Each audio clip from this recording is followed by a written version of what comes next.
Базиля Түспекқызы, Сырлы қаба, сұлу марқа. Екінші тарау. Әз ағамыз Әзілхан. Әзілхан Доланбаев ағамыз 1939 жылы өмірге келіпті. Соғыстан кейінгі жылдар ауылдағы қиыншылық өмірді көріп өскен. 7 жасынан бастап плугтың артына мініпті. Соғысқа ауылдан кеткен азаматтардың 14-ті ғана аман оралыпты. Көбі кемтар, бірақ та соғыстан келе ауылдағы еңбек майданына кіріскен. Ауылда қалғандар жетім жесірлер. Бас көтерер азаматтар жоқтың қасы. Сондықтан атқа мінуге жарайтындар түгел қолғабыстарын тигізіп жұмысқа араласқан. Әзілхан ағаның анасы Мәдин апамыз көп балалы ана, алтын жұлдыздың иесі. Қылышбай ақсақал еңбек жолын қой бағудан бастаған. Қар жамылып, мұз төсеніп жүріп еңбектенген. Қара тер төккен еңбектерінің арқасында Мәдин апамыз еңбек қызыл ту орденімен марапатталыпты. Әкесі майданнан аман оралған, бірақ та тағдырдың тәлкегіне түсіп, түрмеден бірақ шыққан. Соғыста көргенін аз болса, түрмені де көр дегендей, шешелері өте еңбекқор адам. Ештеңкеге мойымай 10 баласын жеткізді. Ұлдарын ұяға, қыздарын қияға қондырды.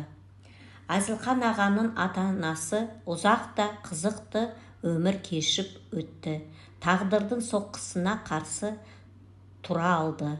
Немере шөбере шөмшектерінің арасында 85-90-ға келіп дүние салды. Еңбек сүйгіш жандардан тараған ұрпақтар. Аса тумаса да жете туатыны хәк. Уақыт келе Әз аға ата-анасының орнын басқан. 1962 жылдары әскер қатарына шақырылыпты. Отан алдындағы борышын атқарып, 1965 жылы ауылға оралған. Анасының қолындағы таяғын өз қолына алып, еңбек майданын қой өсіруден бастайды. Отауын тігіп, басын құрады. Өмірлік серігі Нүрила Көкшетай қызы Әз ағамен қатар еңбектенді. 2 ұл, 2 қыз сүйді. Нүрила апай қабалықтардың денсаулықтарын қорғауға өмір сарп еткен ақ халатты дәрігер. Қабаның қаһарлы қысы, жаңбырлы жазына қарамастан, бұл өлкеде сирек болатын табыстарға жетті. 100 қойдан 123 қозыдан алып, Қаба өлкесінің мақтанышы айналды. 1972 жылы қойдан жылқы бағуға ауысты. Қой бағу үшін қара терін төксе, жылқыны бағып, құлындату үшін қар жамылып, мұз төсенді.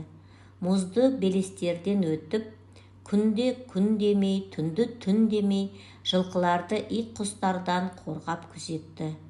Орасан мен бегінің арқасында мол табыстарға жетті. 100 биеден 100 құлыннан алып отырды. Таулы Қабаның табиғаты мұндай табыстарға оңайлықпен жеткізбейтіні түсінікті. Әзілхан аға 9-шы 5 жылдықта да, 10-шы 5 жылдықта да өкіметтің берген жоспарын артығымен орындаған. Ерен еңбегі үшін социалистік еңбек ері атағы ұсынылған. Бірақ та талай тексерулерден кейін алтын жұлдыз басқа адамға бұйырыпты.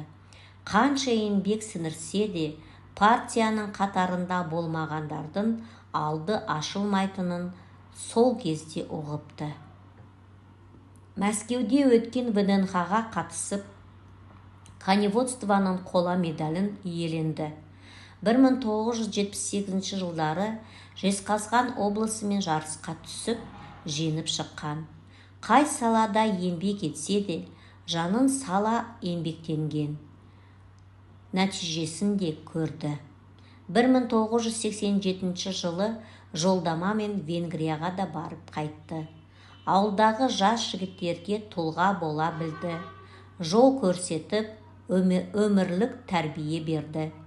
Екі жақтағы туысқан жұрағаттарына да қамқоршы болды. Оқимын деген ұрпақтарын оқытып, өмірлеріне жолдама алуларына көмек берді. Әз ағаның жақсы қасиеттері жеткілікті. Ең бірінші қасиеті адалдығында. Кейбір азаматтар кездеседі ғой, пайдан тиіп тұрса дос болып, басына іс түссе қалса қас болып шыға келетін. Жау жағадан алса, бөрі етектен тартады демекші. Табалап шығатындарын қайтесін?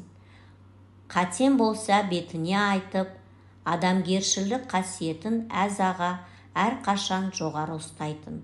Ауыл достары ағаны еркелете әзөк атандырып жіберген. Қазіргі кезде әз аға мен Нүкен апай зейнеткер, Өскемен қаласында кенже ұлдарының қолында.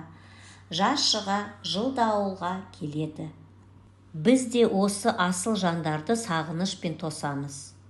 Артында талай ізбасарлары қалды. Өзімен еңбектес болған достары қаншама.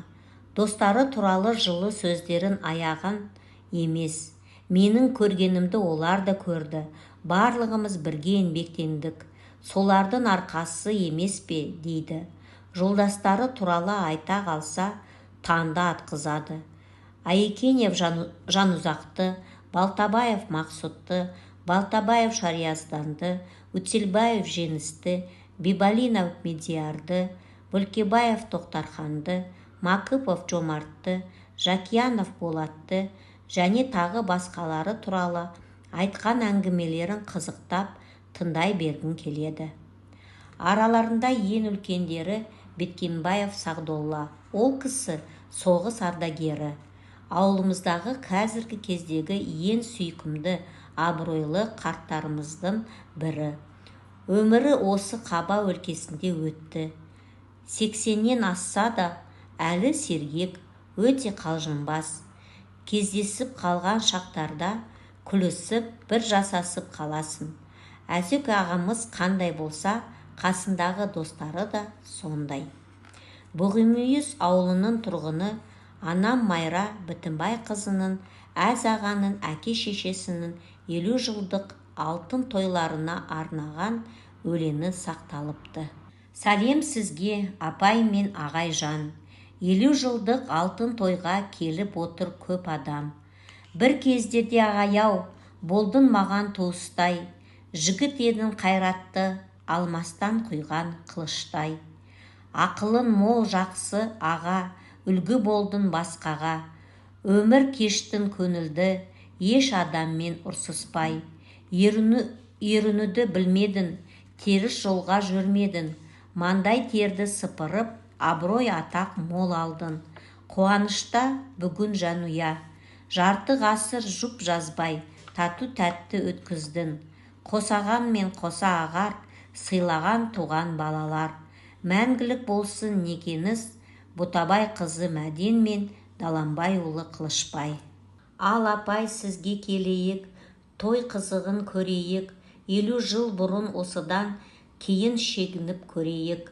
Қыз едің сен майысқан, Қылышбайға көріндің. Аспанда жұлдыз алыстан, көңілін қосып екеуін, махаббатын жарасқан. Сұлу едің сол кезде, көп бозбала таласқан. Орақ мұртты ер тұлға, Қылышбай сынды жігітті таңдап алдың алаштан. 50 жыл деген аз емес, берік құрған жанұя, бір-біріне жарасқан. Көпшілік сәлем берейік, жыр асылын төгейік.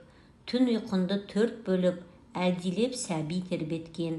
Қамқорында ата-ана, ұл қыздарын ер жеткен. Ақылын апай мол болды, ағайын мен бақыт жол болды.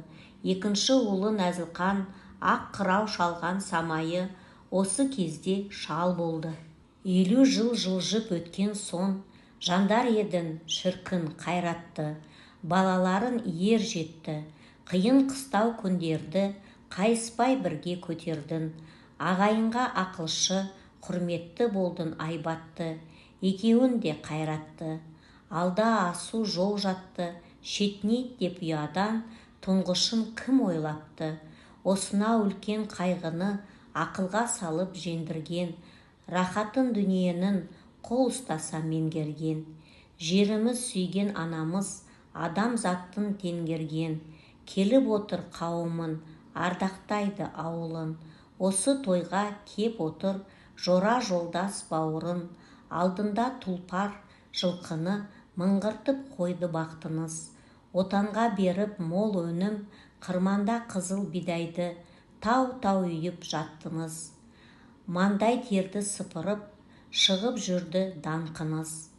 Ағайға тен серік боп, керемет апай, мықтысыз. Наурыз айында әз ағамыз 70 жасқа толды. Өмірдің ағысымен қалаға көшіп қоныстанса да, арамызда қабаның жерінде жүргенде сезінеміз.